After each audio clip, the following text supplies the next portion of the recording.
Selam arkadaşlar, kanalıma hoş geldiniz. Savaş tam gaz devam ediyor.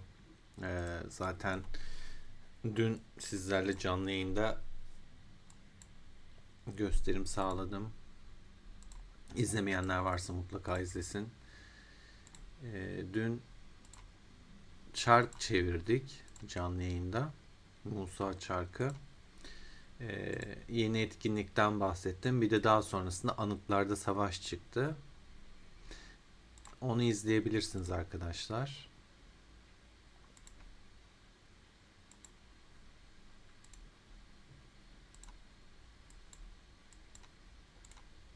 Bugün de Başkent Günü. Başkentler açıldı. Şimdi haritadan şöyle göstereyim. Bir tane başkent bu. Bir tane de Asen'in oradaki başkente gitti arkadaşlar. Burada takılıyorlar. Şurayı almak için. Dün Anıtlardaki savaşı zaten göstermiştim sizlere. Yani tam alırken süre bitti. Kaldı bakın, bir günde 40 milyon asker kaldı burada ortada.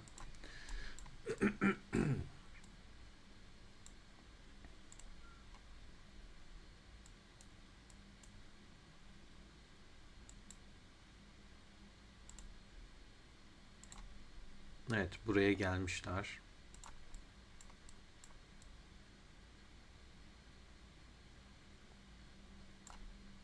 Çakma Kral gelmiş.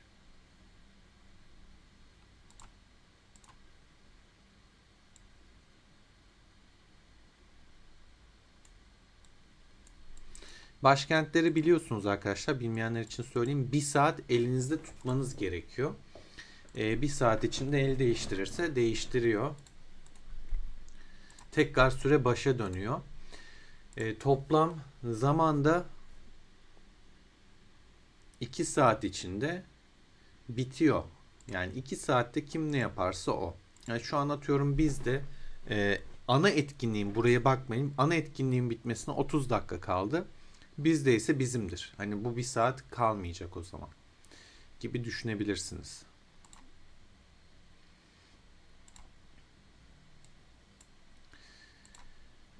Şimdi tabi bence Kanuni'nin oraya gidip orada takılması lazım.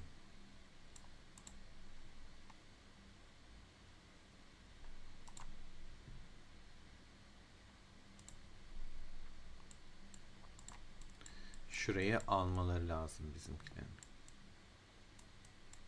Bunun tek başına şey yapmaması lazım. Bakayım başka. Burası zaten bizim. Buraya bir kişinin gidip alması yeterli.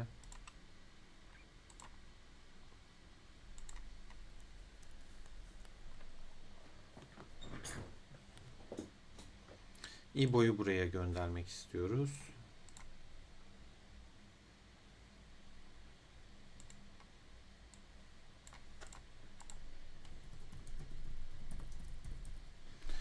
İbo Türk değil bu arada arkadaşlar. Arap. O yüzden tam anlamıyor ya da yazdıkları tam Türkçe değil.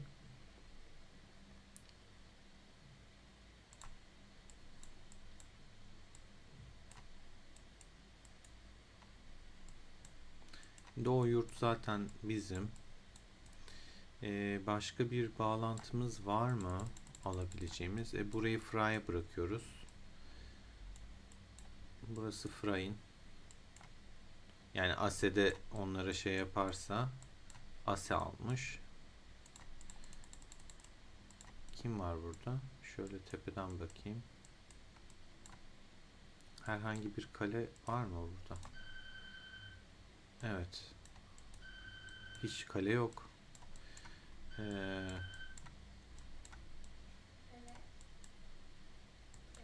Buraya da alabiliriz o zaman. Yani Fry almayacaksa.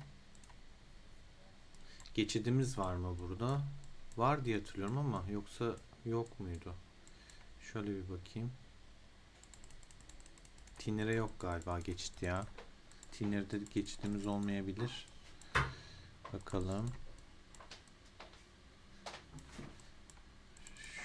Şuradan var. Tinner'e geçişimiz var. Alabiliriz bunu.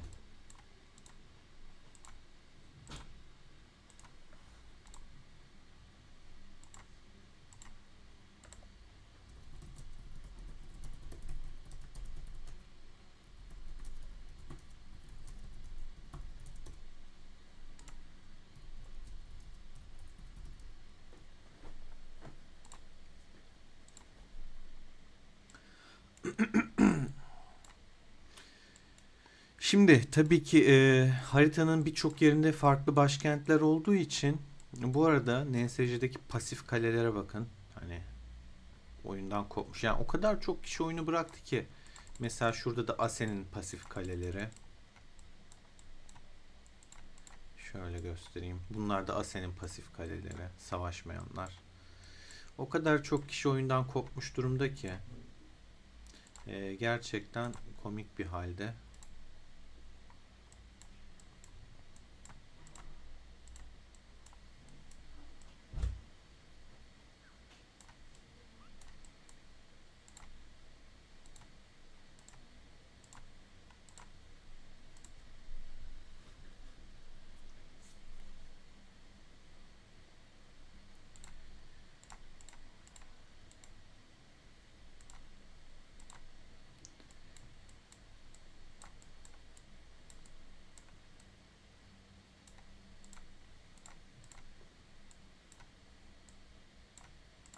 Şunları da alalım.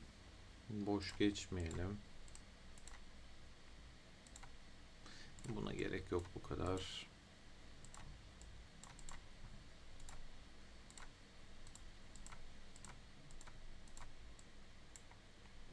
İnşaat istemiyorum. Zaten elimde günler var. Daha doğrusu aylar var inşaatta.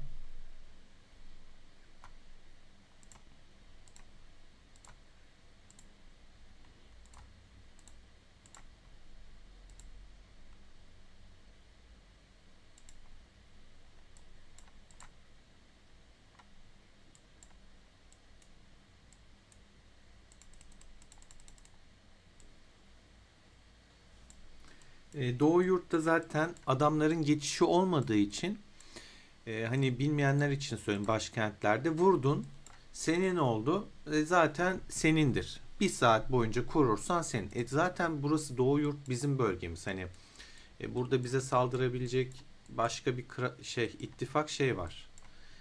Sanırım Fry vardı de burada. Bakayım var mı bölgeleri. Kapı geçişi.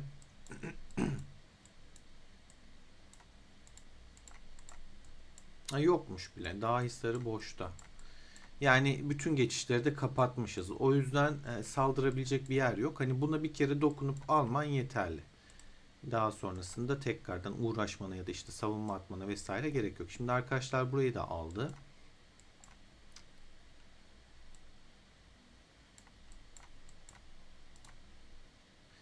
Olay bir saat okey ama 2 saat zaten maksimum süresi. 2 saat içinde gelip bir tanesi dokunur, elinden alırsa, sürede biterse onda kalır. O iş yaş olur. O önemli.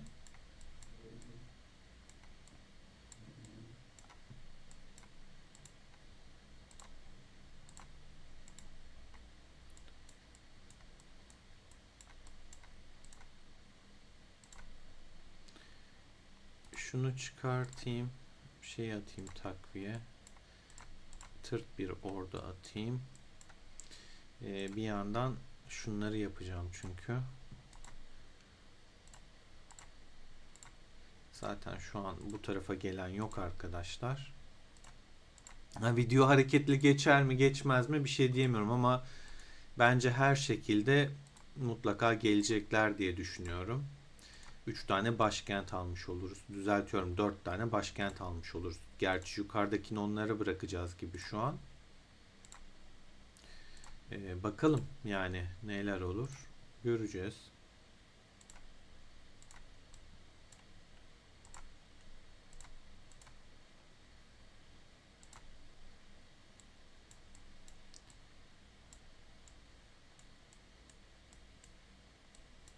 Bu da Kuyuno'dakine arkadaşlar gitmiş vurmuş. Yani buradaki de güzel. Asen'in yeri Kuyuno birinci bölgesi. Ömeran gitmiş. Eline sağlık Ömeran'ın.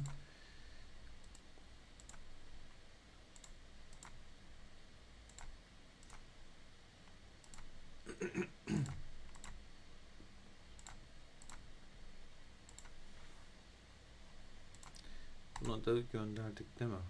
Yok, göndermemişiz. Bak boşta.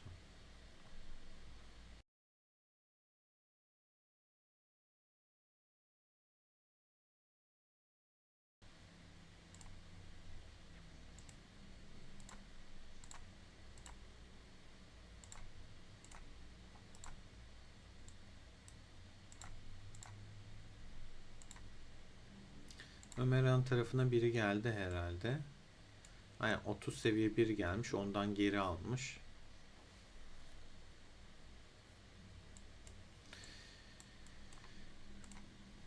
Burada da yine onlarda bizim zaten buradaki amacımız hani mümkün olduğunca bunların ordularını dağıtmak, yaymak, bir tanesini mutlaka ele geçirmek. Ondan sonra 2 saat içinde diğerlerine koşabiliriz. Yani şurada mesela kaç dakika? 50 dakika kaldı. Ama daha çarpışmanın bitmesine 1 saat 44 dakika var. 50 dakika sonra o başkent garanti olunca biz buradan ayrılıp diğerlerine desteğe gidebiliriz.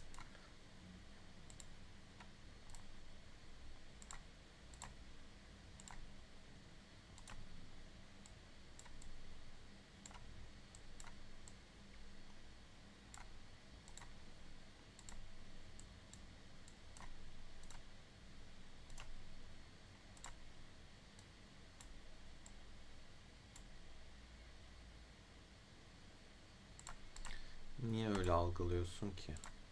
Öyle yapsam da olurdu da bu arada. Garanti olsun diye. Şimdi hiç riske atamayacağım.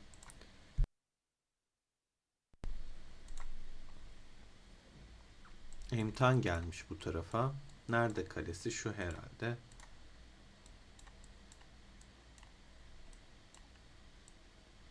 Evet, arkasına 4 kişi, 5, 6, 7 kişi almış. Hangar da kurmuşlar.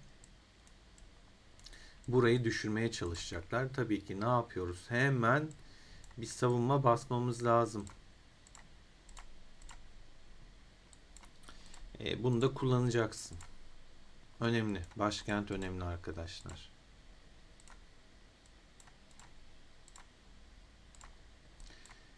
Bu arada arkadaşlar dün buradaki paketler konusunda şimdi açacağım.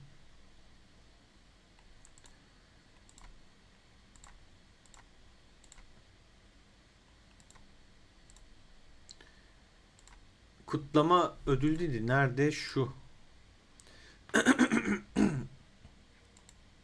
Bunları yine 7500'den geldi. Eğer böyle gelirse güzel. Elinde hani durumu çok şey olmayan tam ayarlasın. 7,5'luk alın. 7,5 dediği de şu arkadaşlar. 2500 imparatorluk parası mesela bu. 7500 imparatorluk paketi değerinde alışveriş yapmanızı istiyor. Örnek veriyorum, bir bu. Bir de şu 7500 eder. Şu iki paketle bu günlük sürprizdeki burayı alabiliyorsun.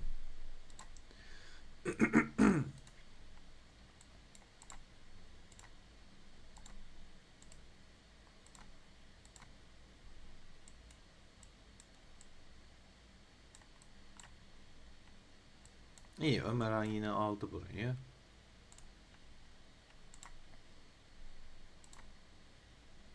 O da gitmiş zaten. Bizim olduğumuz tarafta yoğunlaşıyorlar. Bize bunu vermek istemiyorlar. Onlar da burada toplanıyor arkadaşlar. Hareketsiz geçmeyeceği aşikardı zaten. Bakın bayağı kalabalıklar şu an. 3, 6, 9 kale var.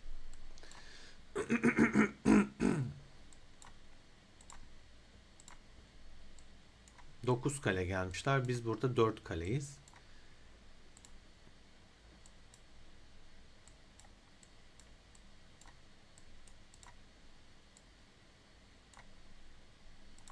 İçerideki ordular Kanuni'nin ordu gitmiş.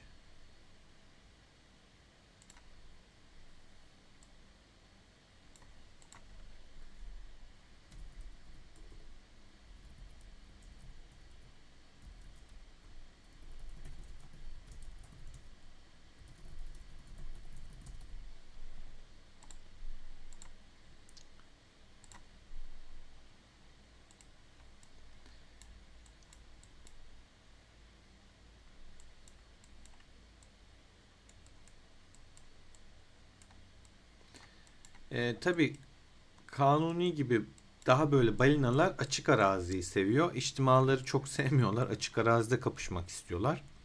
Ama içtimada asker önemli. Çünkü onların askeri, örnek veriyorum Arthur, dün izleyenler görmüştür.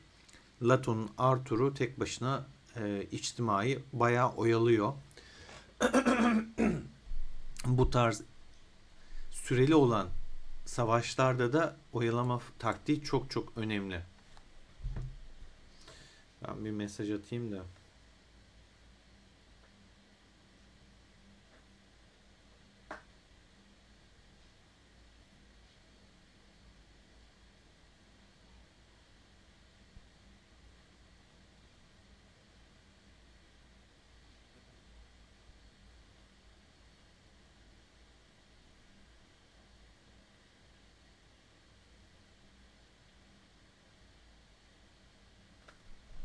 Dabrus geldi.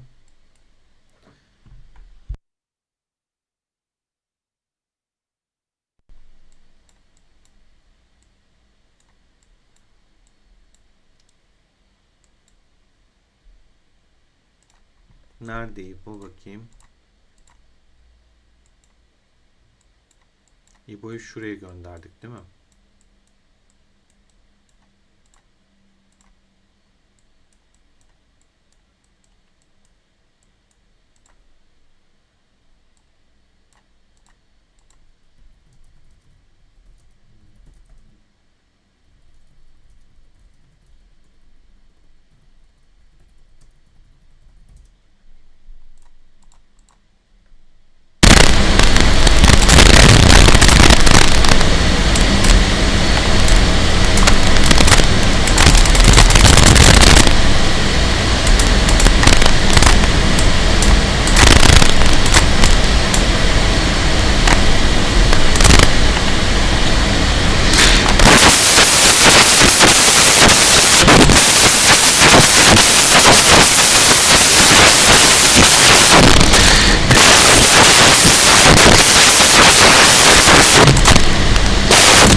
Mikrofon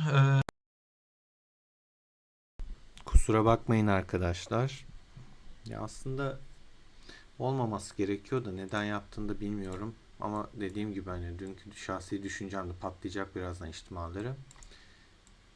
Tamamen programdan kaynaklı diye düşünüyorum.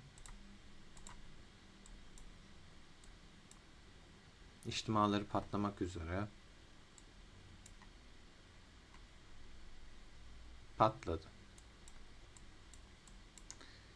Açık arazide buraları temizliyor. Bakın şöyle geniş ekranı aldığımda daha net görebiliyorsunuz. O hepsi ölecek.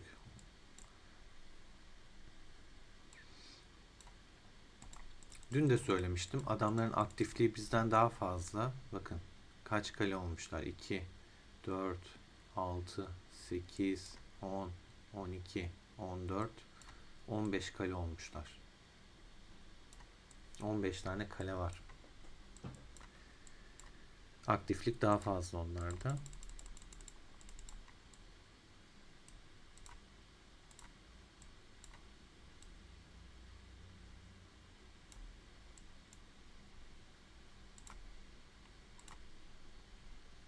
Bizde içeride 6 tane ordu var. O ikinci an da gelmiş. Güzel.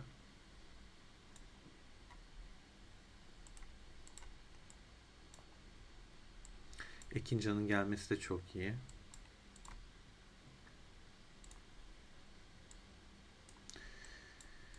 Şu an içeride aslında Kanuni'nin de ordusu, yani burada 8 kişi olabilir destek. Şu an içeride değil ordusu.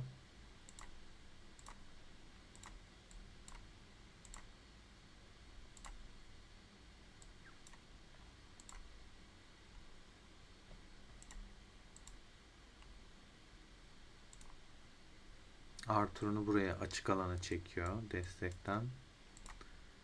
Ekincan da açık araziye çıktı. Birazdan Lato'yu bir tanesi devralır. Şey yaparlar. Malit buraya ışınlanmış. Burayı süresini sıfırlamaya çalışıyor. Sıfırladı gördüğünüz gibi. Taktik bu işte bahsettiğim konu. Süre sıfırlamak mesela. Şu an burası tekrar düştü. Başa döndü. Burası 22 dakikadır ASE'de. Şu ikisi tutuyordu en son. Aynen. Mesela burası hala bizde. En uzun süre şu an burada 23 dakika. Şurası biterse hemen o tarafa gidersek süper olacak. Bir de şurada başkent var. Buna bakalım ne alemde. Bu da bizde. 17 dakikadır da bu da duruyor.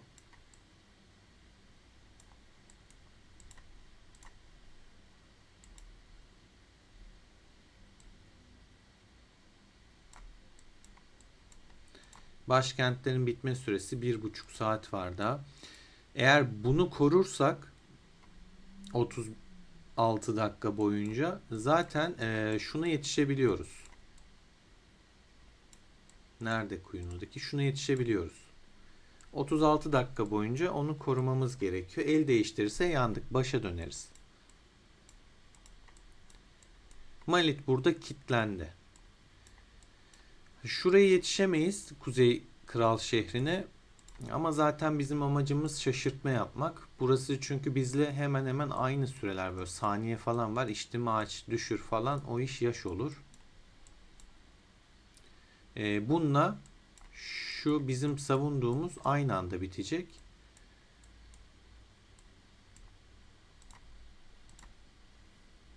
Buradaki buff'lar önemli çünkü bu alanda savaşıyoruz. Bu haritada savaşıyoruz arkadaşlar. Doğu Kral şehrinde gördüğünüz gibi savaşın çoğu burada dönüyor. Ve biz hep debuff'lıyız. Bunlar hep artı buff'ta. Hem buradan buff alıyor hem kraldan buff alıyor. Ona rağmen üstünlük sağlıyoruz. Sadece bizim en büyük dezavantajımız işte aktif sayısı. Çıkartamıyoruz. Yeterli aktifimiz yok maalesef. Bu oyundaki en önemli şey de aktiflik arkadaşlar. Gördüğünüz gibi kayıplar da bu şekilde. 12.000 Aydın'dan gitmiş. Sercan'dan gitmiş. Bilal'den gitmiş. Sonra benden Ufa falan diye gidiyor. Düşmanda 4'er K. Onlardan daha az gitmiş. Ne atmışlar içeriye? Kılıç. Büyük ihtimal bunlar kılıç falan dolduruyor. Ok. Lugu.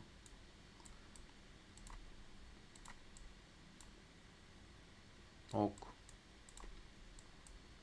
İçeriye bayağı ok atmışlar. Yani lubu koymak da mantıklı aslında.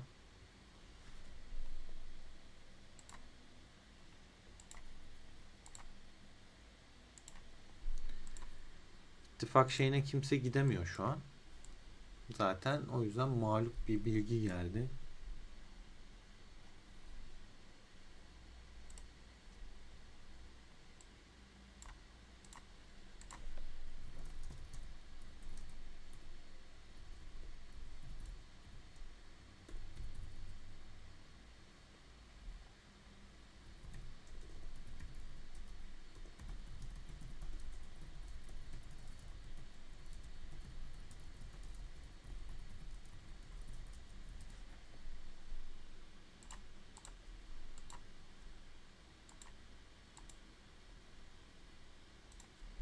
Ya işte bu taktik strateji mesela bilmeden mesela çağırıyor ama bu İbo'ların burada kalması daha mantıklı. Buraya gelip sonra bir tane kale alırsa Güneşi şehri değil de şurada aşağıda. Bu sefer buranın da süresi sıfırlanmış olacak. Şu an gayet temiz 21 dakikadır elde tutuyorlar. Yani her yoruma, her denileni de yapmamak gerekiyor. Her kafadan ses çıkınca ortalık karışıyor.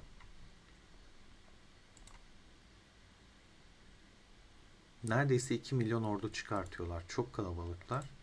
Bizim içerideki desteğe bakın. 1,1 milyon.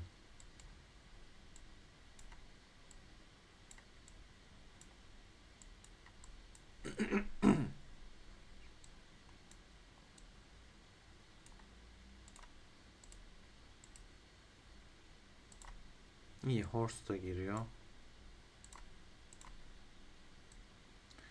Şunu destek için yakın tutayım. Değişiklik için. Birazdan bir tanesi Laton hesabına girer. Oradan getirir. Bunlar toplu oynuyorlar çünkü. Kaleleri elden ele gezdiriyorlar. Bu normalde yasak arkadaşlar.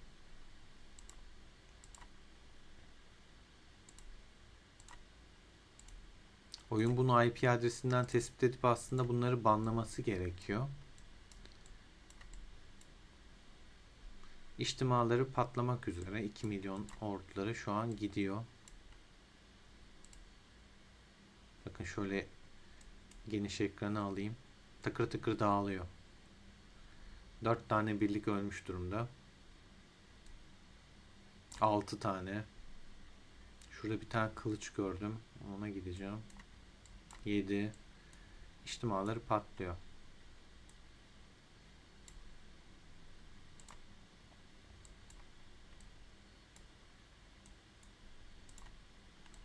Bizimkiler destek geçirmiyor buraya.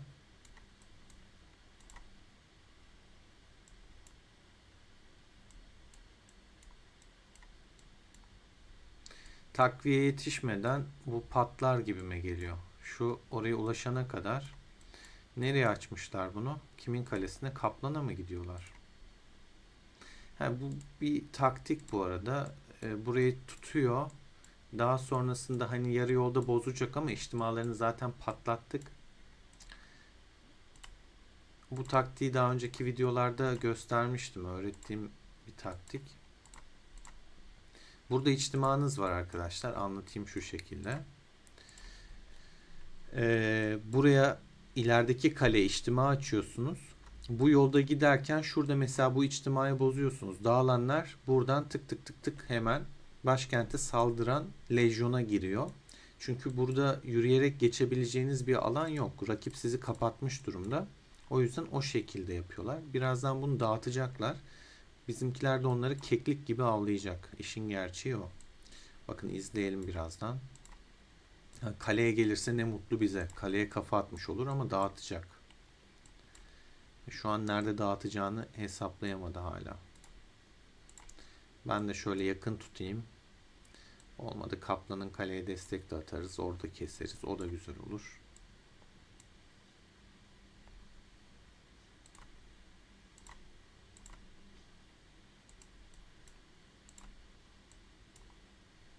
Dağıttı. Gördüğünüz gibi.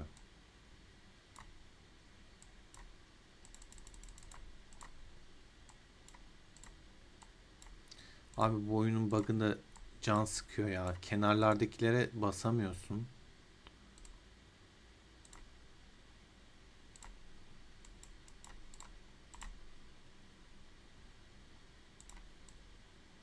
Ta nereden atmış desteği?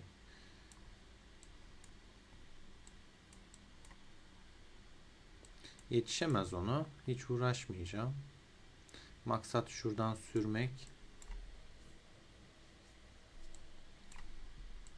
29 dakika daha ihtiyacımız var korumaya.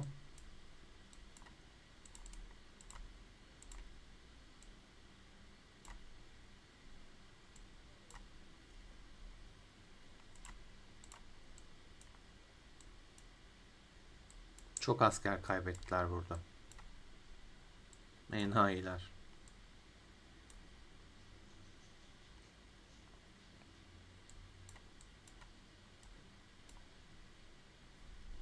Yakalayacak bu. Mr. Horse onu yavaşlatacak. Ben de gideyim vurayım.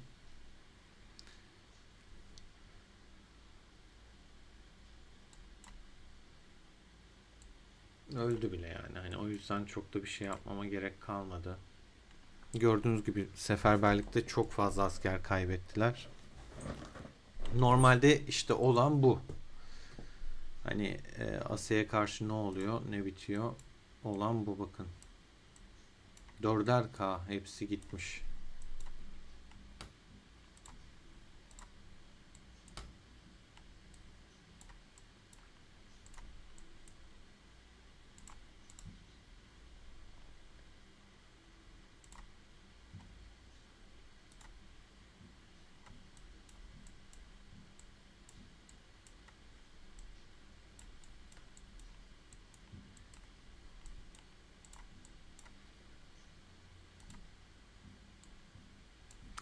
Çok az saniye farkı var. Şey yetişmez orada da. Yani bir yandan bakıyorum, bir yandan aklım da orada. Orayı da almak istiyorum aslında ama hani gerçekte istediğimiz bir yer değil. Tamamen şaşırtma amaçlı. Onların iki kalesini mesela orada oyalamış oluyoruz. Ya da işte aslında Ömer'in farkında olmadan yaptığı şey şurada durarak bir kaleyi oyalıyor. Ve hani Ömer'in mi bunu mu rakip bir şey yaparsan bu adamın oyundan düşmesi daha önemli. Şu an bu düşmüş durumda. Bu bizim işimize gelen bir senaryo. E, Şu kale için bu pasif kalıyor. Bunlar hep taktik, strateji işte. Tabii Ömer bunun farkında değil şu anda ama güzel bir işe imza atıyor. Bir de işte başkalarını çağırması. Mesela bu adamların da buradan ayrılmaması gerekiyor. Bunların da buraya alması lazım çünkü.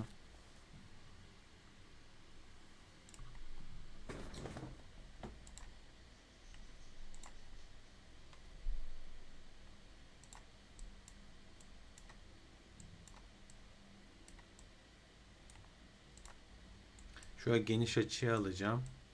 Böyle ordular daha rahat görünüyor. Hani saklanan eden vesaire. Kale sayısı bunların daha da artmış.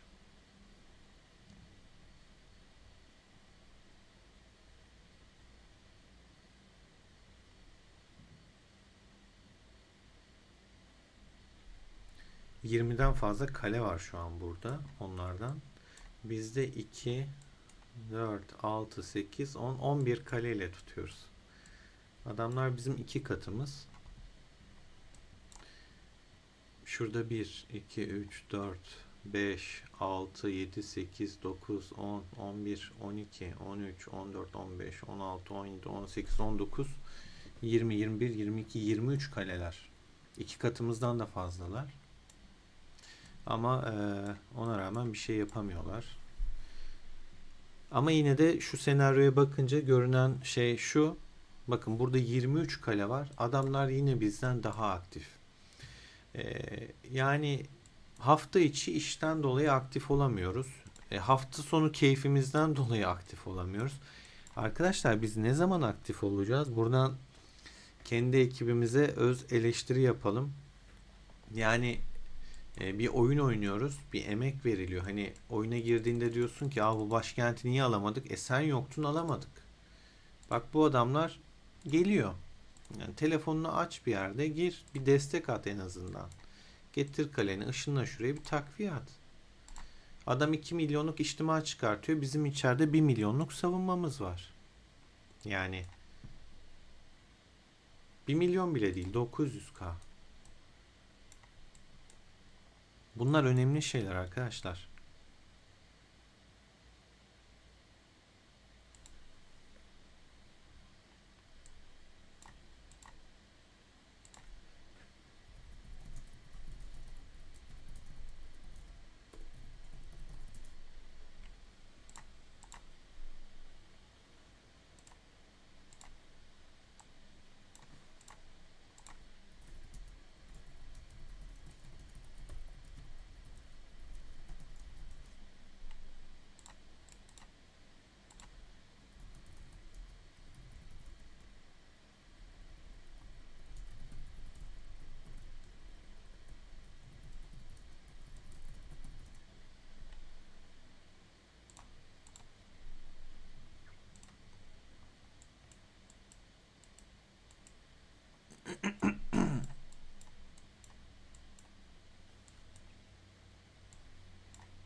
Tinir de hala bizde gördüğünüz gibi.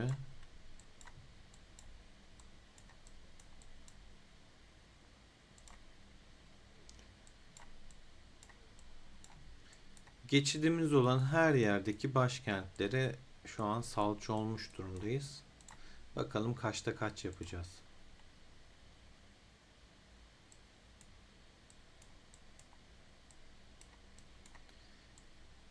Ya bunu yapmasan iyiydi ya. Buraya gelmenin çok bir anlamı yok. Çünkü sen buradan ayrılınca bu sefer buradan da atıyorum 666 ayrılabilir. Ya da şu ayrılabilir. Bunların ayrılması hani doğru söylemek gerekirse paşa, sen mi 666'yı mı görmek isterim? Seni görmek isterim rakip olarak. 666 daha güçlü. Şimdi bu adamlar da ışınlanırsa daha zor iş. İnşallah akıl edemezler onu. Orada takılırlar. Evet, geliyor bir ordu. Bakalım kaç askerimiz var. Hala 900k mı? Yok, iyi, artmış. 1.1'e çıkmış. Çünkü bunlar 2 milyonluk içtima gönderiyor. Hatta şöyle göstereyim.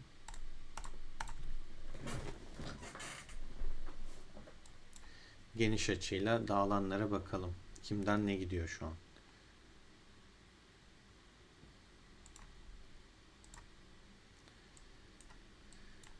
...1.6 kalmış. Tabii bir yandan biz gözlemci gidene kadar öldü. Askerleri çıkmıyor gördüğünüz gibi. Adamlar bitmiş durumda ya. 55k göndermiş mesela bak. Giden askerlere bak. Bak dağılıyorlar. Çil yavrusu gibi.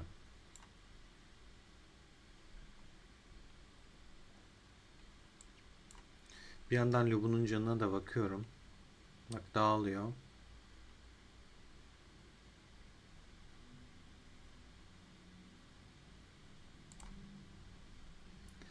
Şimdi Lubu'yu geri çekeyim.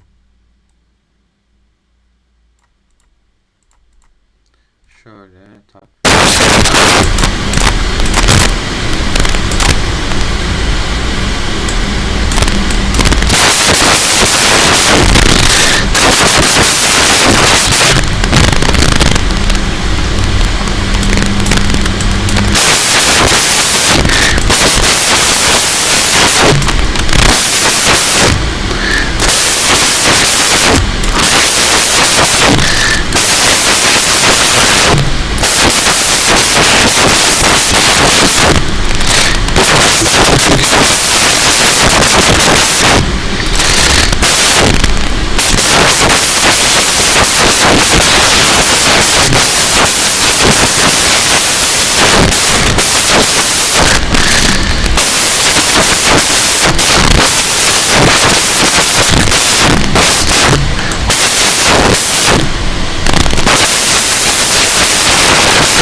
Gerçekten çıldırtacak. Patlayıp duruyor. Sizin kulaklarınıza yazık tabii. Haklısınız. Ben de şimdi birazdan bakacağım patladığı şeylere. Az önce gördüğümüz çil yavrusu gibi dağılan ekipten zaten aradaki farka bakın. Çok asker kaybediyorlar. Bu gidişte birçoğu zaten oyunu bırakıp sıfırlanmış olacaklar. Yani dayanamazlar bu kadar. Bizde mesela 6K bir kişi kaybetmiş. Onlarda her biri yine 4'er K. Bak, en çok emtandan gitmiş. Ne atmış içeriye? Hannibal atmış. Bizde mızrak çok olduğu için parçalanmış.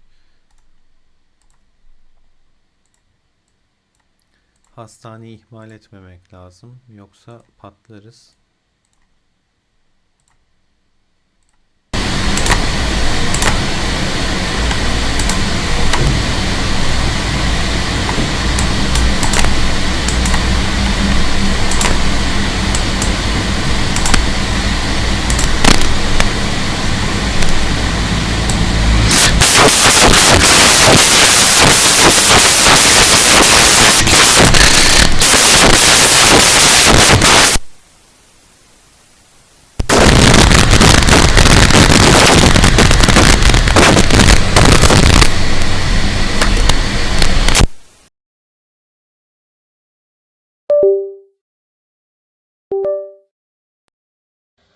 Allah.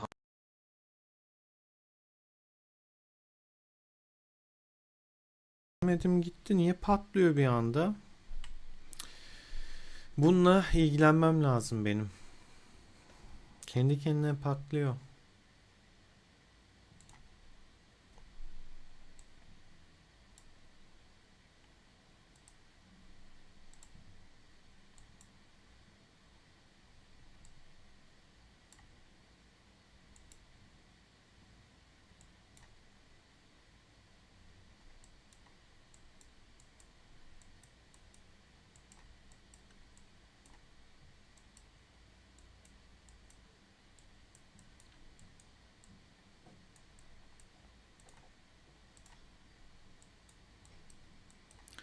Burası da gidiyor gibi. Şey gelmezse. Şuraya bakayım.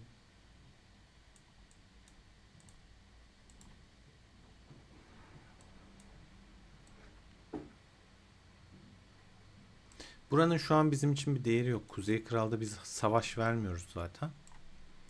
Hani bufflarını keselim desek zaten krallık buff'ı var. Diğer krallıktan buff'lık var.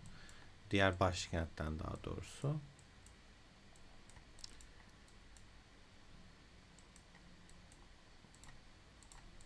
Burayı da almış bizimkiler. Malit tek başına tutamamış. Üçlemişler burayı. Bak böyle güzel işte. Ama Malit sizi açık arazide keser. İnşallah saldırıp asker kaybetmezsiniz daha fazla. Tek başına içtima da açamaz bir kale olduğu için. Bu güzel bir haber.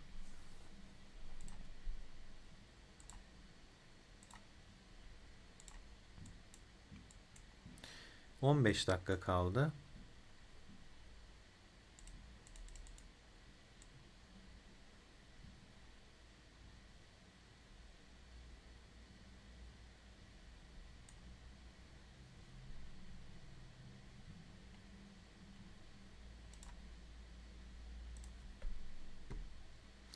Yine aldı Malit orayı. Az önce baktığımız yeri. Kızgın Aygır şehri orası oluyor.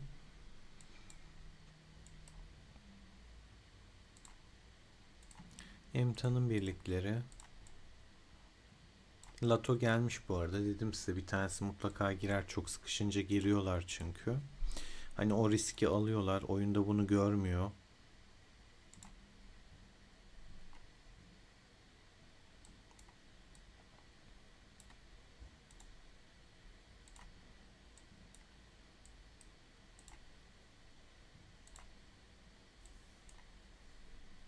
Burada Emtan artı Lato ile kapışıyor. Şansı çok yok Kanuni'nin. Yani iki tane sağlam kompa bir tek başına savaşıyor. Burada düşebilir.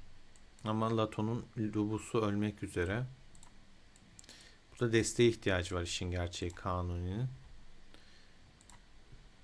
Onu Ekincan destek sağlayabilir ancak. Hani Ekincan o ayarda. Ekincan nerede? Burada ama ordusunu göremiyorum.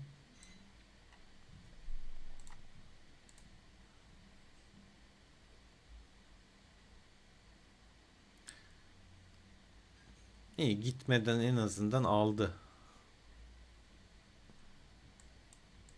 En azından aldı birini. Acı baba be. Yapma be. Kafa atmayaydın iyiydi. Askerlerine yazık ya. Askerlerine yazık. Ekincan'ın da şu tarafa ışınlanması lazım. Yani bu taraftan tutması lazım. Yoksa işimiz zor. Buraya şimdi sürekli takviyeleyecekler bu lejyonu. Ya da buradan geçişleri kesecek. Yani buraya benim değil de Ekincan'ın gelmesi daha iyi olur.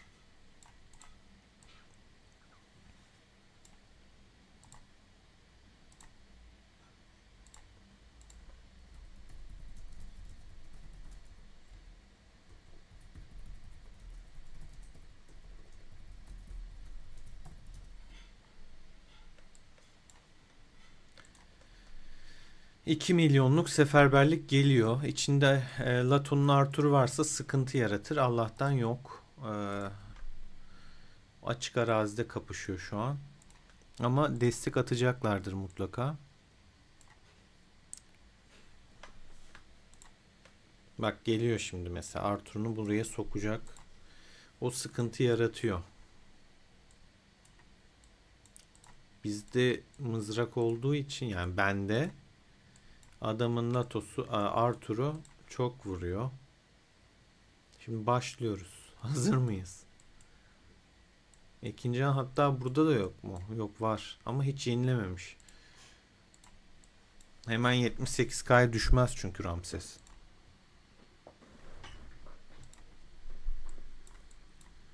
Son 10 dakika ya. 10 dakika tutarsak ne ala, ne mutlu. 10 dakikada da yani bırakmayalım ya. Yüzlük kuyruğuna gelip adamlar sıkışınca ama dediğim hemen senaryo gördüğünüz gibi işliyor. Yani bu şekilde yapıyorlar. Emtan açık arazide saldırıyor. Ama Ekincan alır onu. Ama 2 tane şey var. Devamı da geliyor.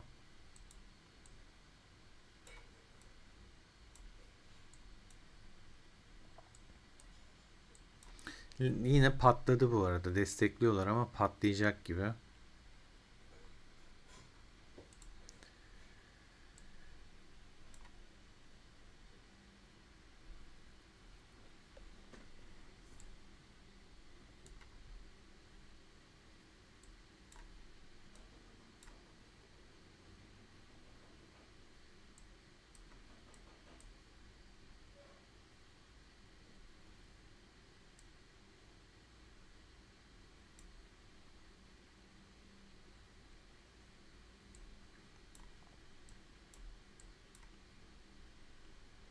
Lato'ya yakalanırsak kötü. Yakalandık. Kaçışımız yok artık. Şeyleri de basmış. Ekstradan yükseltme 175K'ya çıkartmış ordu kapasitesini. Çok kayıp vermişimdir. 4.5 vardır. Aynen. Standart bir 4.5 kayıp oluyor bu adam dokununca.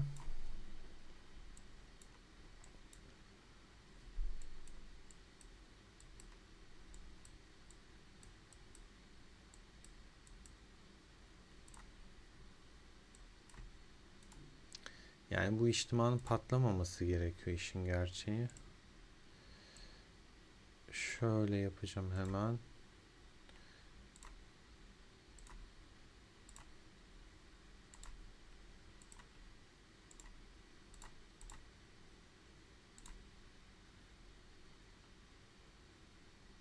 Lubu düzeldi. Lubu'yu atabilirim o zaman. Eksik ordu var ama Lubu'da da. Neyse şimdilik Süleyman'ı atayım. Hemen hastaneyi iyileştireyim. Süvari kalmadı elimde. O kadar çok savaş yapıyoruz ki. her gün saatlerce asker yetiştirmek zor.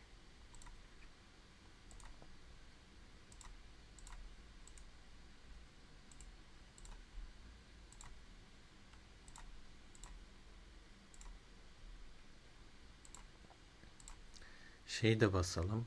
Kapasite artışı.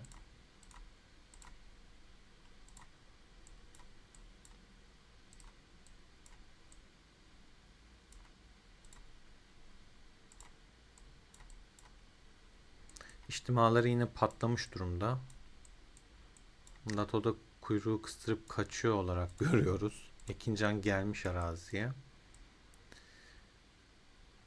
Aynen dediğim şekilde ışınlanmış. Güzel.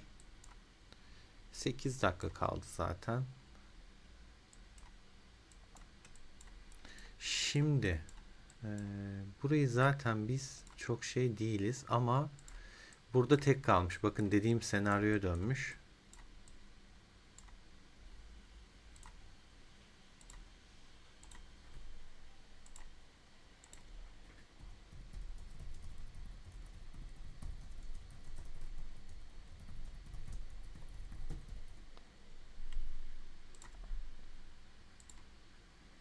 İbo sana ne oldu İbo?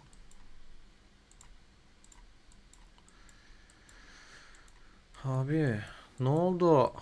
Aşağı gidene kadar. Evet, bir de yüklenme süresi.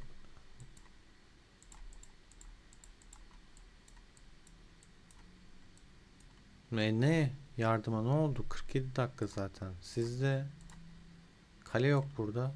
Ha gelmiş. Oo gelmişler. Şöyle yapacağız.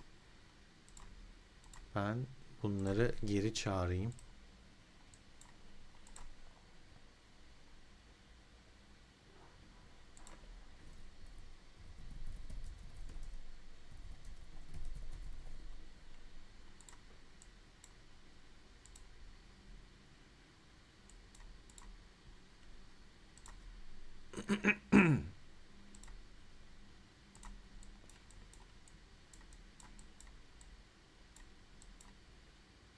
Çok kalabalıklaşmışlar. Gördüğünüz gibi.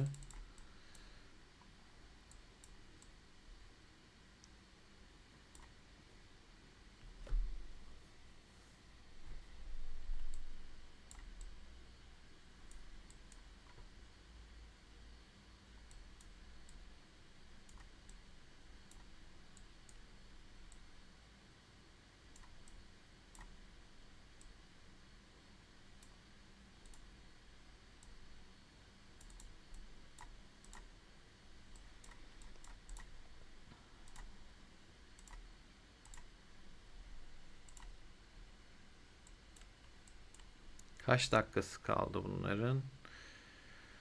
İyi 15 dakika var daha.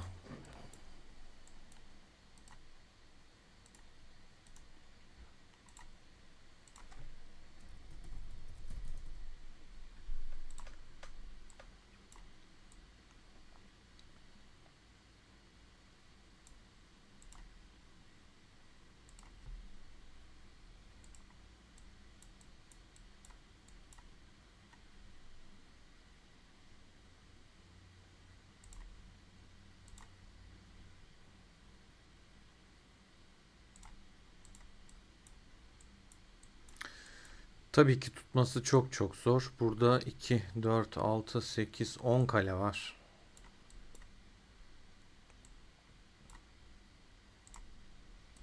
Hemen şey de yapalım.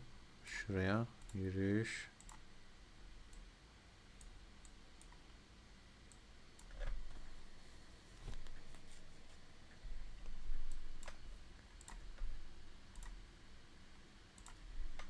Oğlum seni daha yeni yaptık ama işte girmediğim için.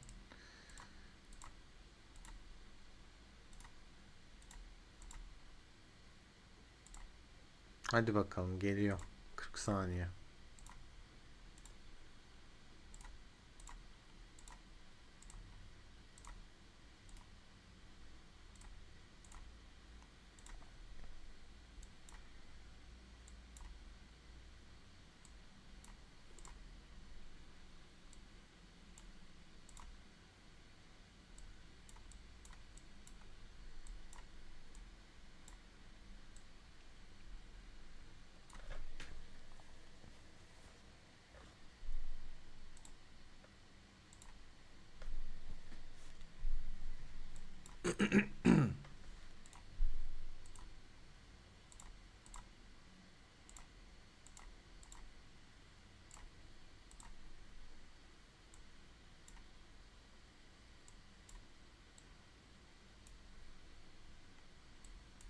Joker hemen destekle. Bak seninki düştü.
Seste ne yapacağız bilmiyorum böyle.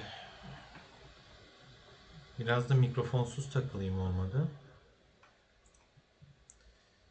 Yoksa çekecek mi çekmeyecek mi? Savaşa mı bakayım? Kaydımı kontrol edeyim. Ondan sonra atacağım bir kayıt, ses çıkmayacak falan. Uğraş dur. Emekler çöp.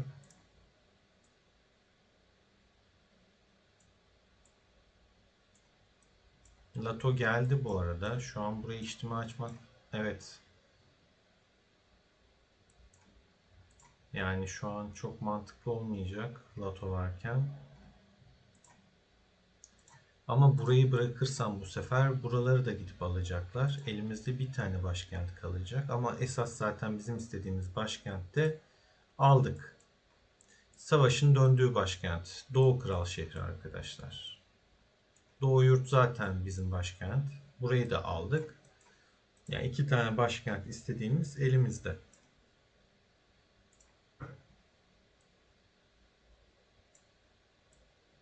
Eren çıkmış.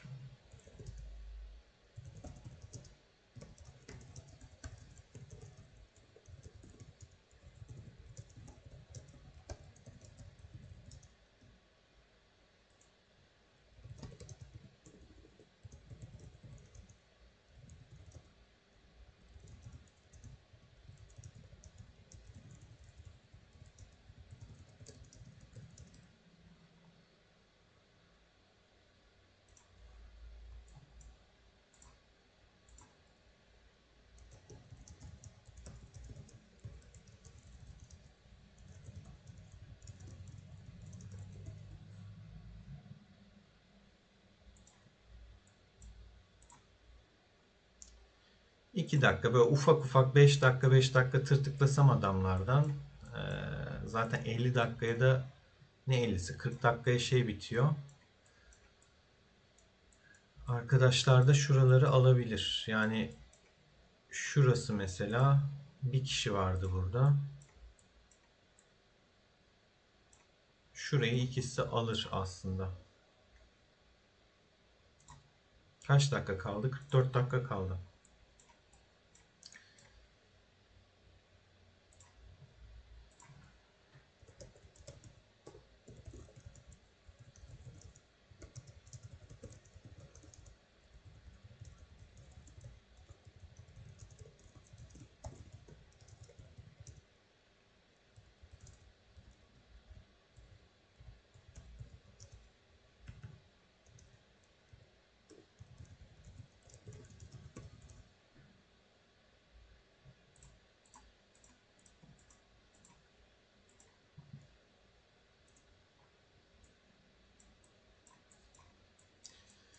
Evet.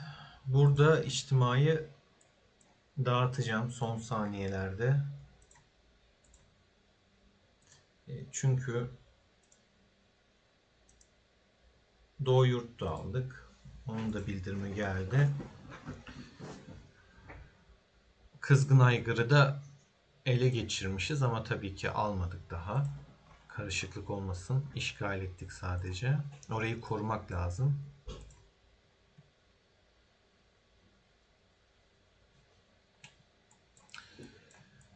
Lato varken şu an çok asker kaybederiz. Çünkü onun Arthur'unu kesebilecek Arthur Kanuni'ninki oluyor.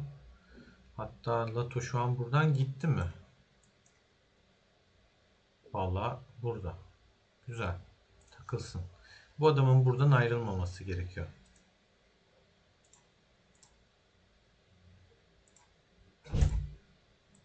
Bu adam ayrılırsa sıkıntı. Diğerlerini de gidip tutar, keser. Şimdi yenisini açacağım.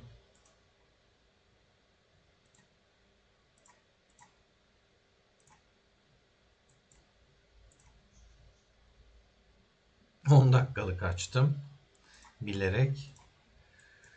Anlayabilirler bu arada. Hani bir yerden sonra kafaları dank edecektir mutlaka. Anlayacaklardır diye düşünüyorum ama umarım anlamazlar. Daniel da dedi zaten. Create another one. Bir tane daha yeni bir tane yap diyor. Boz.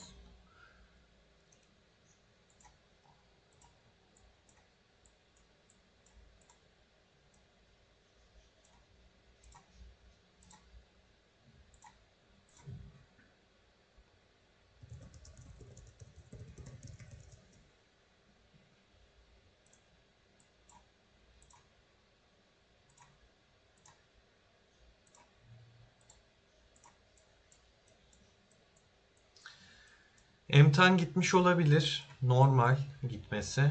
Yani dediğim gibi strateji bunlar hep.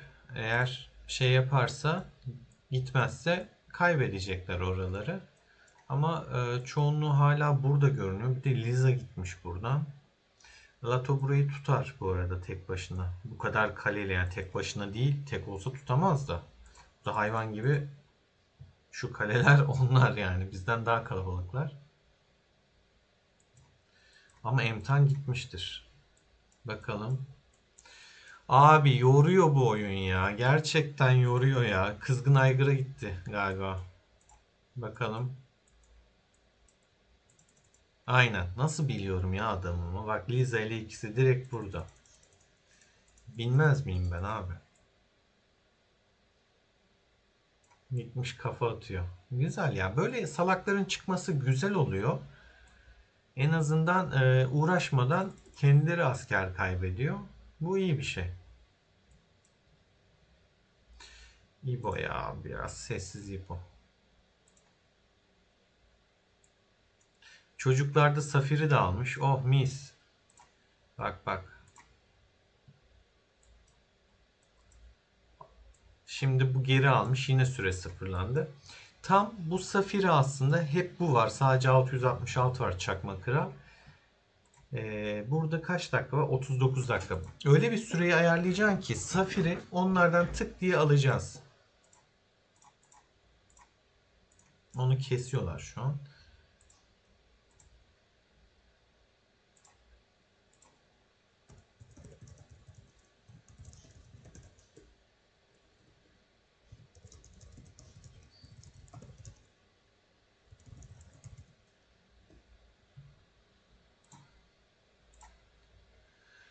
Ay ay.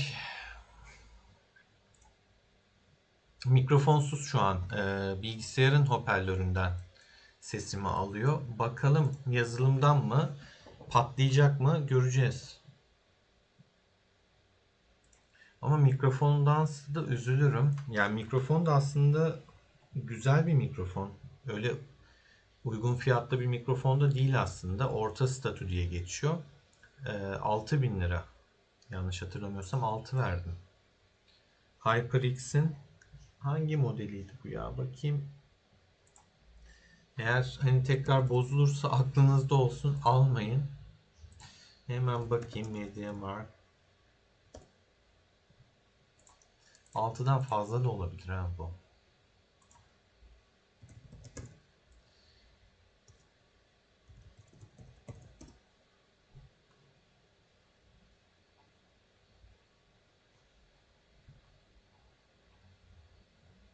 Hemen şuradan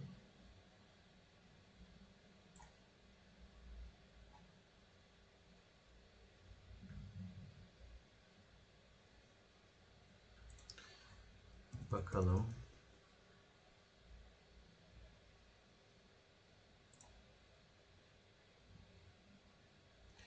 HyperX Quadcast 2S arkadaşlar. Mikrofon. 6629 yazıyor şeyde. MediaMarkt'ta şu an. Ben de 6'yı almıştım yanlış hatırlamıyorsam. HyperX Quadcast, hatta şöyle durun, onu da şey yapayım size.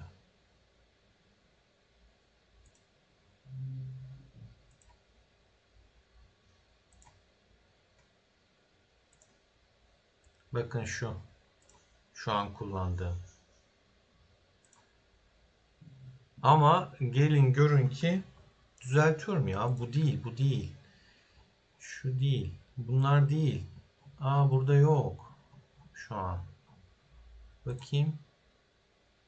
Şu diğer 12 üründen çıkar mı? Çıkmadı. Yani benimki bunun bir tık üstüydü ya. Quadcast diye hatırlıyorum ama. Ama benimkinin ses tuşu aşağıda şöyle. Şundan. Şu işte aynen Quadcast S. Bu. Tam olarak bu arkadaşlar. Kullandığım mikrofon bu. Aşağıdan. O MediaMarkt'ta görünen ortadaydı. Şuradaydı ses tuşu. Bununki aşağıda, şu dönen şey. Bunu kullanıyorum. Mutlu yukarıda böyle temassız. Arkadan da şeylerini ayarlayabiliyorsun, işte ekodur bilmem nedir vesaire. Bu arkadaşlar. Ben 6'yı almıştım yanlış hatırlamıyorsam. Burada 8749 görünüyor.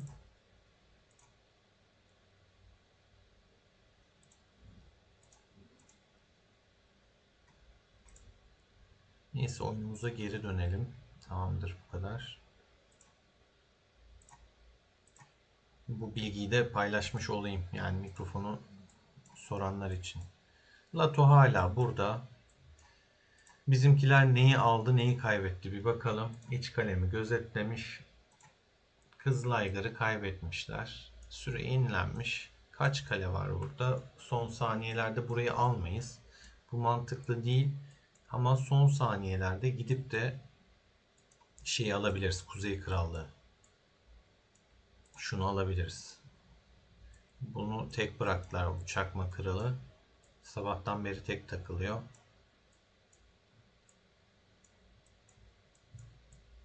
Son saniyelerde bir şok etkisi yapılabilir bunlara. Güzel de olur. 15 saniye bir ihtimal kaldırıyorlar.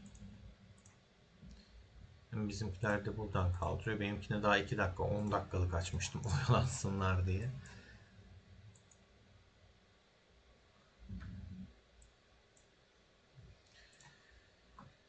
Ee, 34 dakika kaldı. Herkesin bunun sonunu görmek istediğini biliyorum. Merak ediyorsunuzdur. Bir aksiyon olmayacak. Zaten bakın, kalelerimiz de geri çekildi. Hala da anlamadılar taktiği. Bu koca kafa burada bekliyor.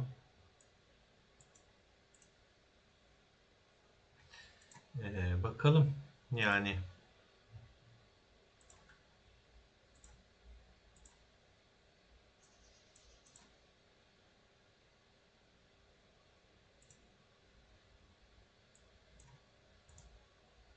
Şunları da dünyaya atayım. Merak edenler görsün. Aynı anda içimizden gelmiş Aydın'la. İkimiz de aynı anda paylaşmışız. Bunu da atalım.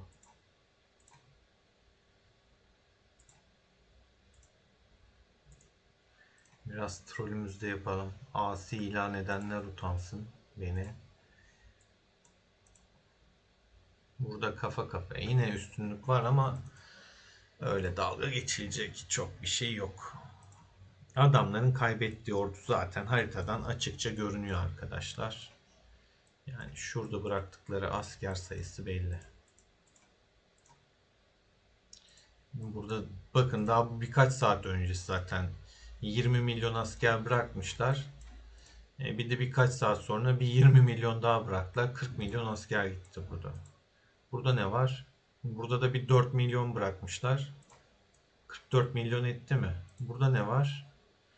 Burada da bir 5 diyelim buna. Çünkü 5'e çok yakın. Yani adamlar çılgın gibi asker kaybediyor. Bizim kaybımıza bakalım. 5 milyon burada bırakmışız. 1 milyon burada bırakmışız. 6, 16. O kadar saydık, zaten şundan daha az ediyor. 16 milyon bırakmışız. Burada da 1 milyon fark var. 1 milyon daha ekle. 17. Hala toplamda, yani sadece şurası bile 17 milyon daha fazla. Bakalım. 17 milyonluk bir üstünlük var asker kesmemizde. Uzun lafın kısası. Burada ne olmuş? Burası da anlık. 1 milyon fazla kesmişler. 16 milyon üstünlük var.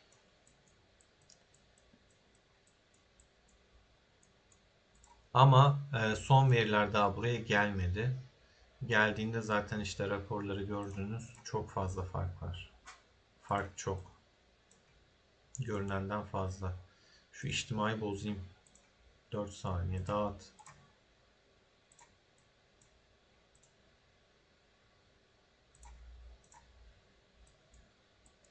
Lato'ya bakıyorum. Hareket var mı? Test ediyorum. Yok. O zaman bir 5 dakikalık açarım. Kaç asker var içeride? 1.2 var. Lato'nun askeri var mı? Var işte. 178K bırakmış herif içeriye.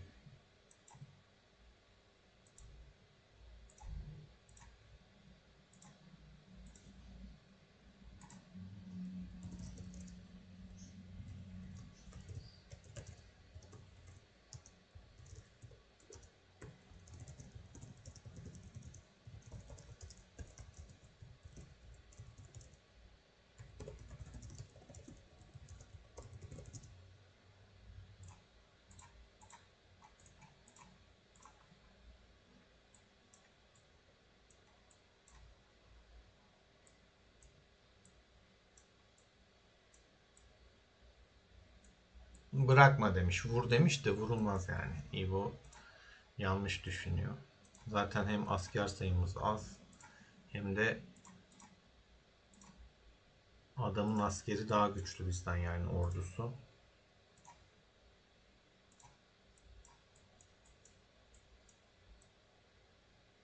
Bizim görevimiz, anlamayan arkadaşlar var hala, canlı yayın değil gerçi duyamayacaklar. Şu kaleleri burada tutmak. Bu kalelerin burada kalması gerekiyor ki bak gelmiş 666 mesela buraya. O zaman bu adam bıraktı şeyi. Kim tutacak burayı? Lato'yu göndermesi nerede?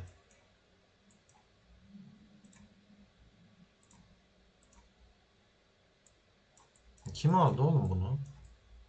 Aa, bırakmış salmış.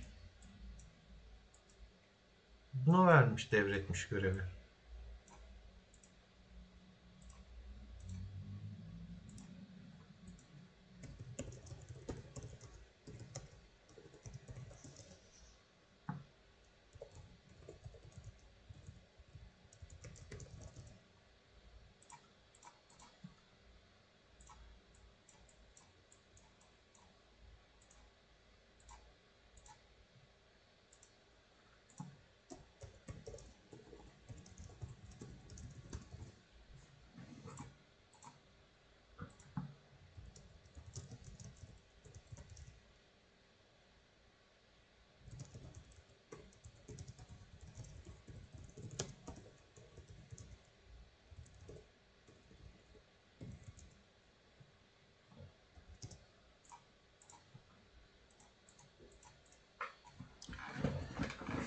Evet.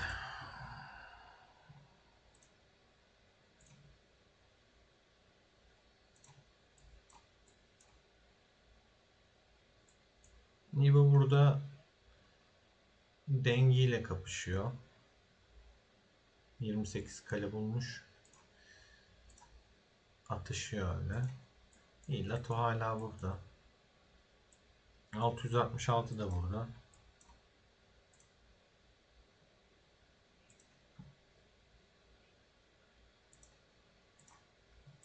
Diğer çocuklar da yukarıdan burayı vurmaya çalışıyor da dağıtmışlar. Burada da çok kale var zaten onlardan.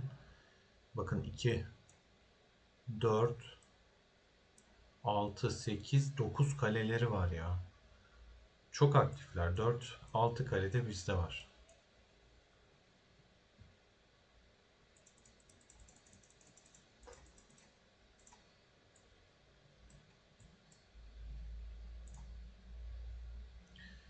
Video biraz uzun sürüyor arkadaşlar.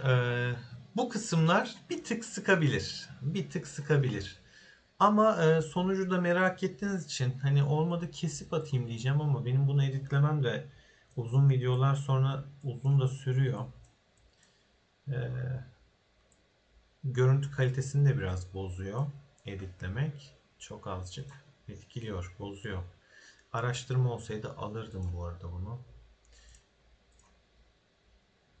Taşı seviyorum ama bunu yarınki şeye kullanmak istiyorum. Şu taşlara da bir bakalım o arada.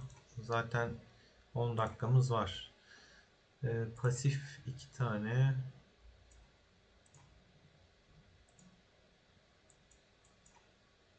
Musa için de gerekiyor pasif şu an bende. Kudret hepsi için gerekiyor. Libido kudret.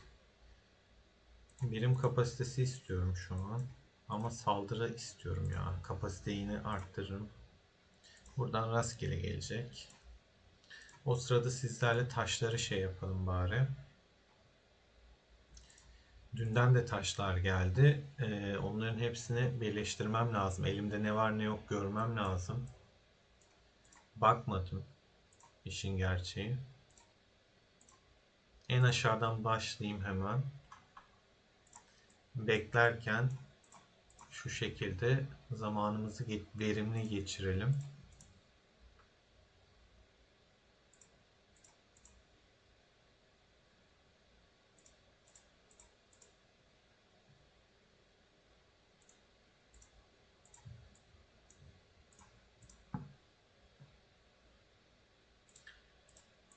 Evet. Kızgın Aygır'a da bir seferberlik açtılar tekrar bizimkiler. Az önceki patladı çünkü gördük. Aşağıdan yukarı doğru gidiyorum. Daha önceki videolarımı izlemeyen varsa sebebi hani elimde en değerli taşlardan kaç tane var. Bunları böyle körü körüne basma sebebim de benim taşları zaten görüyorsunuz. Efsanevi de esas şeyler başlıyor. Diğerlerini korkusuzca basabilirim. Çünkü kullandığım taş dizilimi efsanevi de başlıyor. Ha, bazı şey taşlarım var. Elimde olmayan ve destanslarda kullandığım. Onlar da zaten şurada işlenmiş diye uyarı verecek.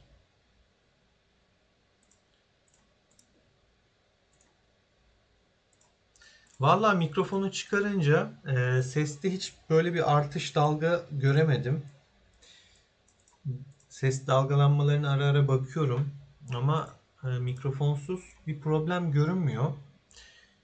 Uygulamayla mikrofon uyumsuz da olabilir. Çünkü bazı uygulamalarda böyle sorunlar çıkabiliyor. Umarım öyle bir şey yoktur. Aslında ilk şeylerde, çekimlerde de sorun yaşamamıştım. Niye şu an böyle yapıyor onu da bilmiyorum. Bakın tekrar takacağım mikrofonu. Canlıda yine siz beni uyarıyorsunuz da çekimde bunu fark etmek daha zor.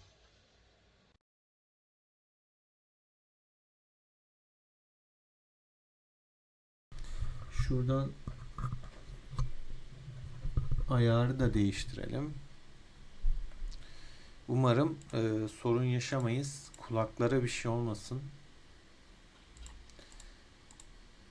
Bakın morda mesela kudret hiç kullanmıyorum. Hepsi boş görünüyor. İşlenmiş yok. Bir yandan şu şeye bir geçeyim artık. Kaç dakika oldu? Seferberlik de patlamasın. Vurmayalım. Vallahi tam vaktinde geldik neredeyse. 3 dakika kalmış. Peki durum ne?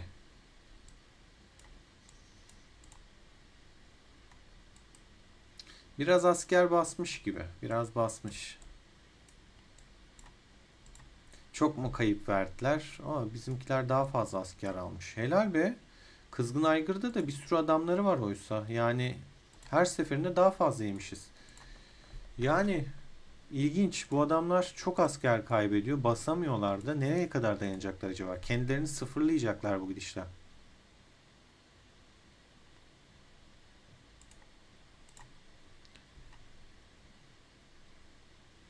Yani İbo'cum ya zaten yaptığımız şey o şu an. Sen neyi anlamadın ki güzel kardeşim? Zaten onu yapıyoruz. Şunu istiyoruz işte.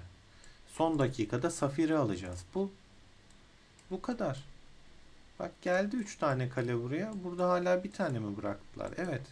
Son dakikada alınacak burası. Neyi anlamadı acaba yani hani hala. İttifak içinde ajan olduğu için de yazamıyorum çok da aşırı fazla sürekli göze sokamıyorum.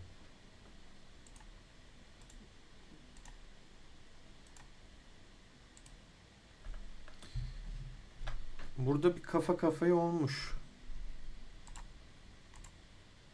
Kaç dakika kaldı? 1 dakika 32 saniye kaldı.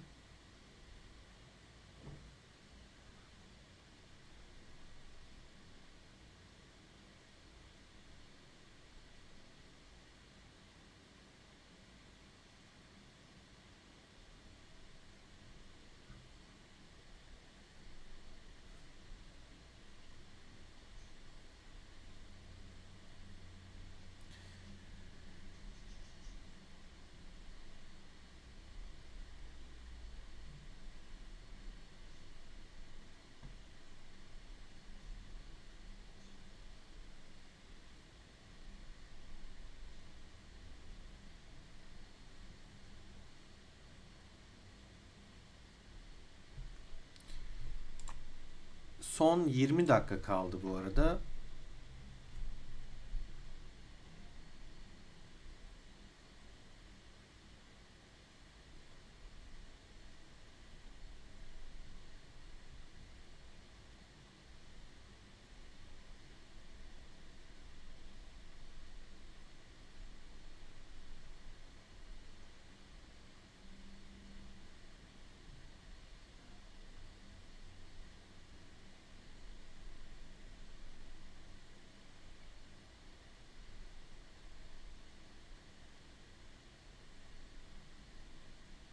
Arkadaşlar bir yandan WhatsApp'tan yazıyorum. O yüzden sessiz kaldım. Yanlış anlamayın. Evet, gidiyoruz. Ben bunu son saniyelerde bozacağım. Yine böyle bir gerilim falan olsun. Adamlar ciddiye alsın.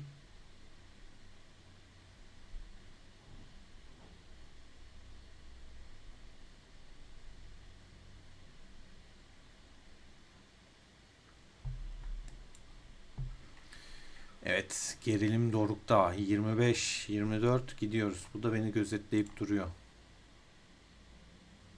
Açıyorsan aç içtimai kardeşim. Ben de bunu bozuyorum.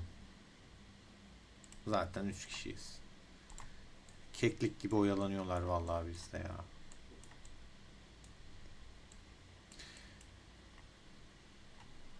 Ya hedef şurası işte ama tabii ki uyanıp gidebilirler. Bu bir risk.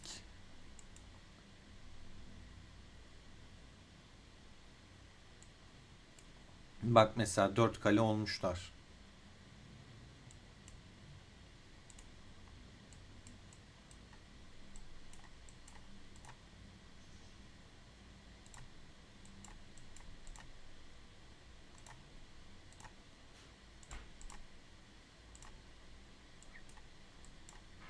Ya koca kafa burada. Diğerleri aslında toplanıp bir yere alabilir.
Evet, taşlarımızı birleştirelim.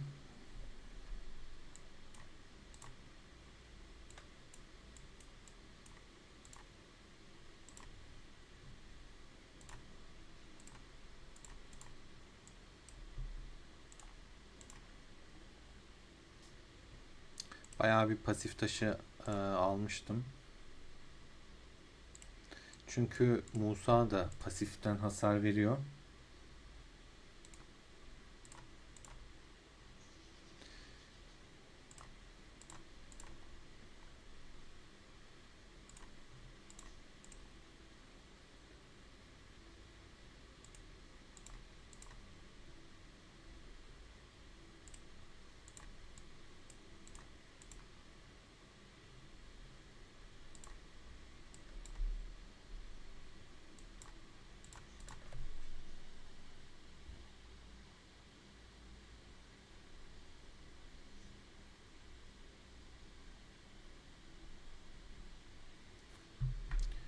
Şimdi 16'dan kudret ama 14'ünü zaten kullanıyorum. 5 tane strateji hasar boşta kalsın. Kullanmıyorum şu anda. İleride belki şey yaparım. Kuşatmayı basayım. Zaten kuşatmaları şu an kullanmıyorum. Mitolojikte kuşatma da var. Kudretler kaldı. Boşta olan tüm nitelik var. 3 tane basalım. 4 tane pasif var. Basalım. Bir kırmızı bir sarı kalmış olacak elimde boşta. İkincilden 2 tane boşta kalmış. Aktif kalsın. Kırmızı var mı yok mu bilmiyorum çünkü elimde aktifte. Savunma kırmızıya çekelim. Saldırı basalım. Bir kırmızı bir tane sarı kalacak elimde. 2 tane taş. Kapasite zaten hiç boşta yok. Toplamada basalım gitsin. Yeni taşları şimdi yerleştiririm. Sadece şuraya bakayım. Yani son dakika hangisine gideceğiz? Hangisine gideceğiz? Son dakika işte şurası alınabilir. Safirşehir. Burayı artık akıllanıp doldurdukları için Safirşehir dediği Kuzey Kral. Hani en başından beri söylediğim arkadaşlar. Kaç dakika kaldı? 15 dakika var.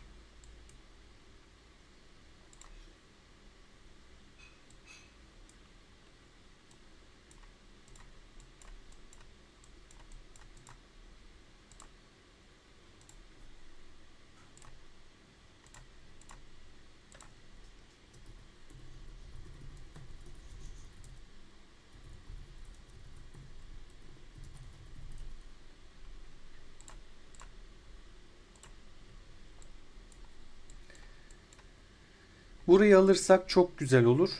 Ama alamaya da biliriz. Hani öyle bir gerçek var. Çünkü sayıları bizden çok çok daha fazla. Daha aktifler. Daha sıkıntı. O yüzden işimiz daha zor. Tabii ki. Hani burada bu koca kafayı oyalamakla yükümlülük yapıyorum ama buradaki sayıyı da gördünüz. Yani her yerde 700-800K'lık bir birlik atmış durumdalar. Bizde şu an o kadar aktif yok.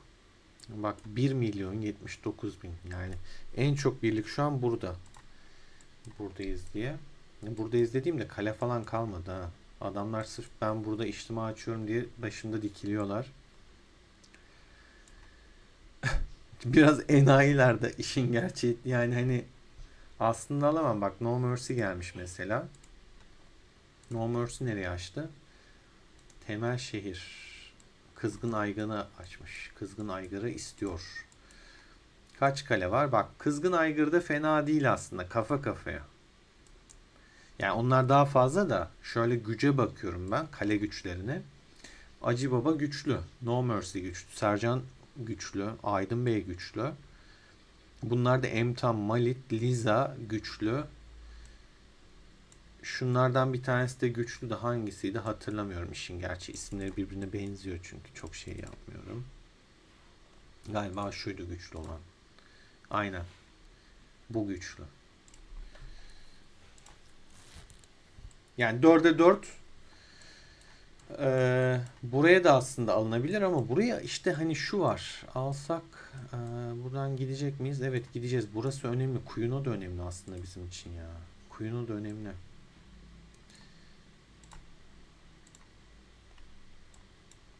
Kuyuno'da da savaş vereceğiz. Ya Tinir mesela çöp abi. Tinir'e hiç işimiz yok aslında. Yani gereksiz bir şey burada takılmak da. Oyalamak için. Bakalım. Ne alemde bu çocuklar? Vallahi içtimaları patlamış durumda. Son 11 dakika kalmış durumda. Ben bunu bozuyorum. Ve hangisine gidelim? Yani bence şu Kuzey Kral dedim.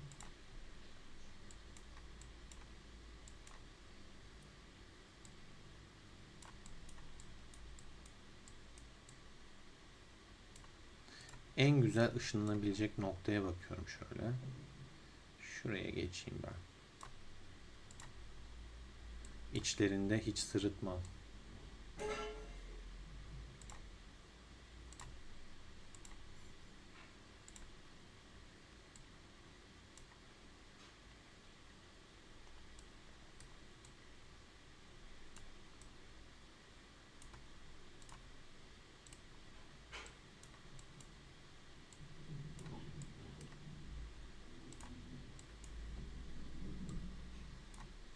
Aslında bu benim yaptığım da hata. İçtima ben açınca direkt adım göründü. Şimdi hepsi buraya üşüşür. Burada yapılması gereken doğru şey aslında Rebel ya da Horse atıyorum. Bir tanesi açacaktı içtimai. Son bir dakika kala ben ışınlanıp asker atacaktım. Ama zaten o şekilde de sayı avantajımız yani dezavantajımız var. Sayımız daha az. Diğerlerinin gelmesi lazım olacaktı. O koordineyi bir türlü sağlayamıyoruz biz. Yani onu beceremiyoruz. Beceremediğimiz için de zor oluyor biraz.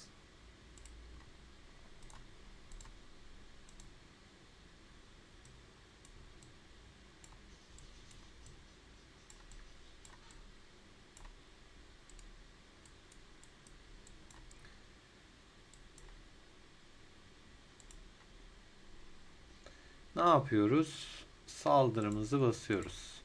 Şu an çünkü saldırı yapacağız. Savunma yapmayacağım. O yüzden saldırıyı basıyorum. Ha, ele geçiririz. O zaman savunma da basarım. Hangisi geldi? Ha, bu şey kesiyor. Kamp kesiyordu. Korktu, kaçtı ışınlanma görünce.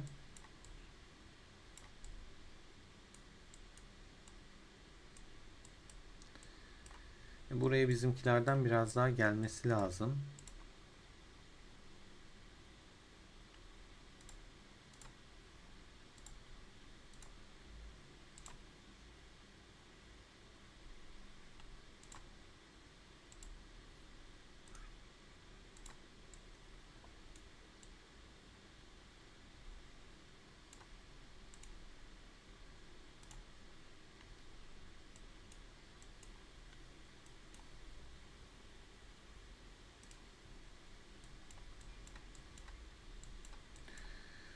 Ay yoruldum ben ya. Kafa durdu artık yani. Hani bizim çocuklar burayı alabilir diye düşünüyorum. Kafa kafayalar çünkü aslında sayı avantajı olaraktan, güç olarak da ama galiba alamayacaklar. Hani ben biraz da onlara güvendiğim için biraz rahat takılmam ama adamın içtimai 4 tane orada atmışlar. Bak Acı Baba yok burada.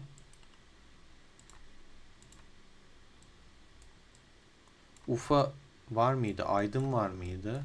Yani ben göremedim içtimada ya. Ufa da yok, Aydın da yok. Yani bu kaleler var ama şu an varlık yok. O yüzden bu içtima patlar. Ben biraz onların kafa kafaya oluşuna güvendim ama pek olacak gibi değil.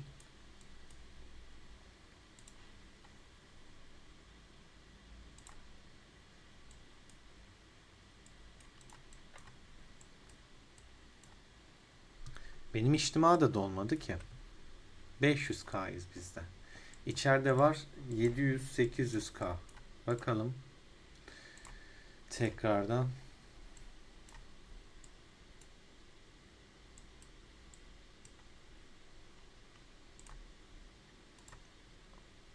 ...600K iyi. Eğer 600K ise bizim seferberlik şöyle benim güce bakınca, şeylere bakınca alır. Patlatırız yani bu içeriği, ben söyleyeyim. Kaç dakika kaldı? 7 dakika kaldı.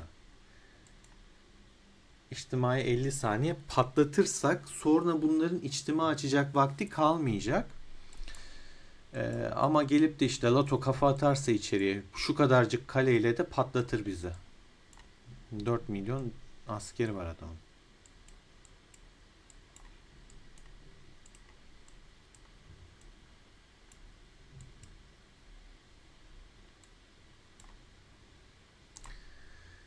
Evet 700K oldu. Sayımız da arttı. Yani Latomato gelip desteklemediği sürece burayı alırız. Şöyle gelen desteği acilde kesmek lazım. İçeriği desteklemesin. Girecek içeriye bu arada. Çok yakın mesafe çünkü ağaçlardan bir de basamıyorum. Aa geri kaçtı, korktu. Burayı son dakikada istediğimizi yapmış oluruz gibi görünüyor şu an. Bakalım.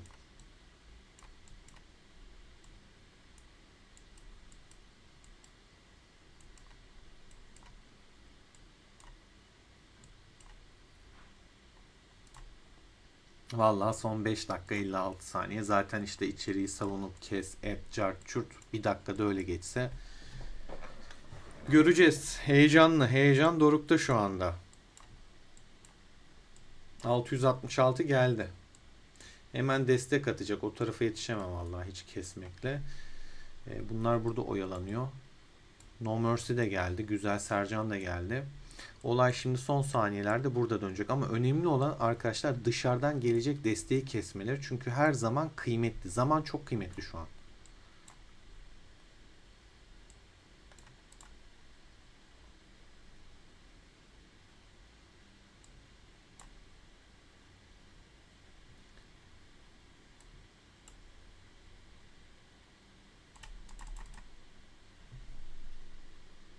Dışarıdan destek almaması gerekiyor. O zaman biz burayı patlatırız çok rahat. Bak zaten. Şuradan 666 destek atabilir. Onun da önünü kesmek gerekiyor. Ben buraya giderken şuradan sanki biri geçti gibi. Bak patlamak üzereler. Bir patlasınlar yeter yani. Sonra zaten işlemi açacak vakitleri kalmayacak. İstediğim bu benim.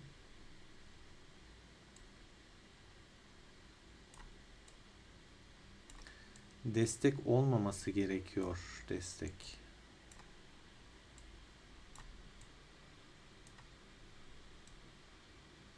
Hadi. Hadi arkadaşlar. Az kaldı. Hadi. Daniel. Oğlum kaçmaman lazım. Az. Canının son şeyine kadar kapışacağın an o an. Şu an. 40k. Bak bir kere patlatmak lazım. Hatta her şeyi bırak buraya saldır. Bırak abi şuranın patlaması gerekiyor. Bu destek girmeden şurayı patlatmamız lazım. Acil. Acil git kafa at gerekirse. Asker kaybı önemli değil. 8k 7 6 3 2 ah be desteklendi. Benim lobu da patlayacak mecbur. Son kanına kadar savaştı valla. Çocuk iyi savaştı. Hakkını yemem. Buraya destek girmemesi gerekiyor. Açık arazileri tutmak lazım. Bak adam burada boş boş duruyor, destekliyor içeriği. Ha bizimkiler kaybetmiyor da destek attığı için içerideki asker bitmiyor. Bak bunun olmaması gerekiyor işte. Tek başıma yetişemiyorum. 11k. Bak adamlar çok kaybediyor ama işte sayı. Yani şu an süre çok önemli. Başkentin kapanmasına 3 dakika kaldı. 3 dakikada şunu eritmemiz lazım bizim.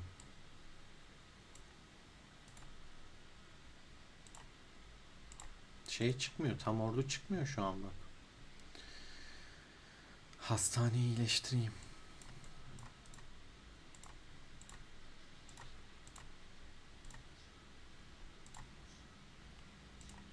...75k yaralımız var.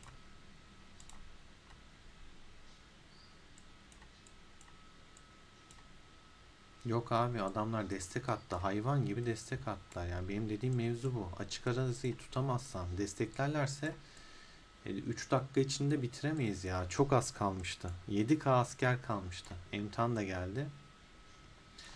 Yaş oldu yani. Bu yaş oldu abi. Niye kimse şunu akıl edip direkt buraya vurmuyor? Ben bunu da anlamıyorum yani. Hani niye bunu sadece ya burada kapışacağını o sırada baktın artık içeride 60k 70k kalmış. Vur ya korkma. Ölsün askerini gerekirse yani. Ama alacaksın burayı. İçtima da açamayacaklardı şimdi. Bitti 2 dakikada burayı almamızın imkanı yok. 2 dakikada alamayız. Yani taktik güzel de uygulamaya gelince maalesef yani arkadaşlar da bilmiyorum bazen anlamıyorum. Çok zor bir şey değil de. Yani burada 100k adam görüyorsun. Sen hala niye etrafında geziyorsun ki? Vur düşsün işte gir içeriye. Bitti bitti. Anlamı yok şu anda ya. Dağıtacağım. Canımı sıktı gerçekten.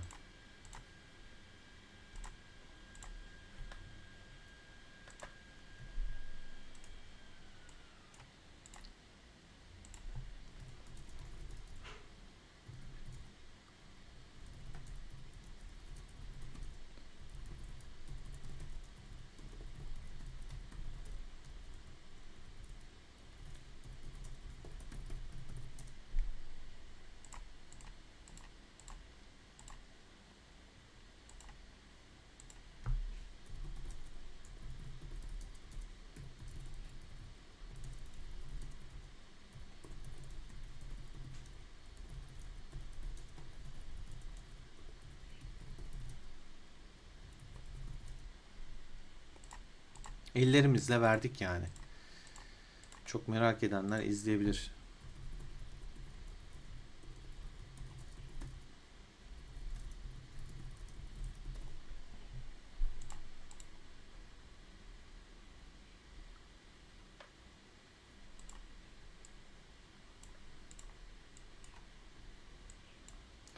Ya şaka gibi ya.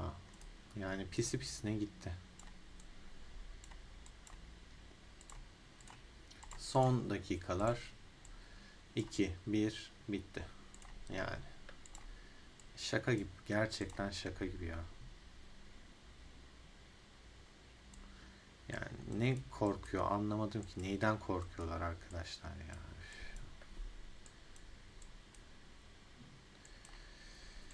Tatsız bir şekilde sonuna geldik. Yani üstün olup böyle saçma bilmiyorum, insanlar akıl mı etmiyor, şey mi yapmıyor, bakmıyor mu, ilgilenmiyor mu? Çok sinirleniyorum böyle. O kadar emek veriyorum mesela, izliyorsunuz. Şu an bu videoyu izleyeceksiniz.